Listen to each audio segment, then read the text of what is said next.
l'interdépendance, qu'est-ce que cela signifie pour nous? Qu'est-ce que cela signifie pour moi? Cela me rappelle que je suis, dans interdépendance, il y a dépendance, que je suis dépendant des autres et je suis dans une relation de donner et recevoir, dans une relation qui est saine quand je suis en équilibre. Je reçois et je donne. Ça veut dire aussi que je dois me rappeler à tout instant que je dois beaucoup aux autres, y compris, encore une fois, les personnes que je ne connais pas, que je n'ai jamais connues, qui sont mortes il y a très longtemps, qui sont éloignées, mais néanmoins dont je bénéficie. Une façon de les honorer, c'est de prendre de temps en temps, de m'arrêter dans mon quotidien et d'émettre une pensée, je dirais même une énergie de gratitude vis-à-vis de toutes ces personnes. Émettre de la gratitude de tout ce que j'ai reçu de la part de ces personnes. Et ça veut dire aussi que je dois penser à donner, pas seulement de recevoir, mais de donner aux autres. Donc à la fois une attitude de gratitude et une attitude de don, de générosité. Je ne suis pas, donc cette loi me rappelle que je ne suis pas détachable du reste.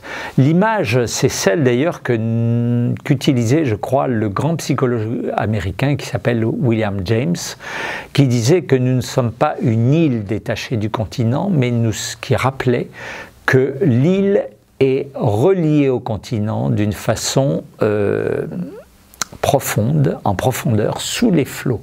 Ça ne se voit pas, mais quand on a une vision pénétrante et profonde des choses, on sait que l'île est rattachée au continent puisqu'ils font partie de la même croûte terrestre. Et ça, nous devons être conscients de cette chose-là. Il y a aussi une étude qui est intéressante à ce niveau-là. Les psychologues avaient réuni un certain nombre de couples et qu'ils ont suivi pendant, je crois 5 ans, mais peu importe, enfin une durée suffisante. Et ils les avaient interviewés et ils se sont aperçus que ceux qui parlaient, quand on leur posait des questions sur eux, sur leur vie de couple et tout ça, ceux qui parlaient en disant « je », il y avait ceux qui parlaient en disant « je » et il y avait ceux qui parlaient en disant « nous ».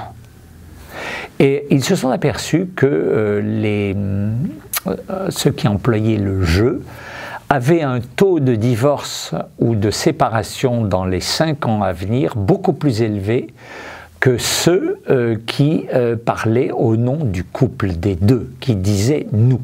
Et c'était même l'indicateur, ils avaient cherché plusieurs indicateurs pour essayer de voir l'état de santé et de solidité des couples, et ils se sont aperçus que c'était l'indicateur le plus significatif. D'où l'importance, voilà, l'importance de se situer non pas en tant qu'individualité, mais en tant que personne qui appartient à une communauté.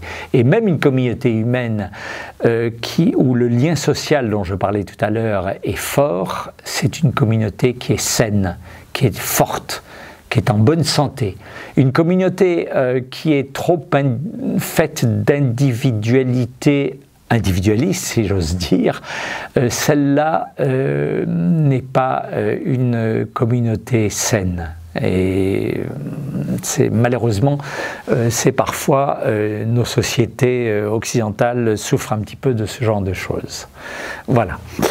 Je rappelle aussi qu'au sein de chacun de nous, dort ce besoin d'appartenir à plus grand que nous-mêmes. Eh bien, cette interdépendance intime et invisible qui est vérifiée, en tout cas en physique quantique, nous dit quelque part que nous appartenons dans l'invisible à beaucoup plus grand que nous-mêmes. Et c'est un message que je trouve plein de positivité et plein d'espoir.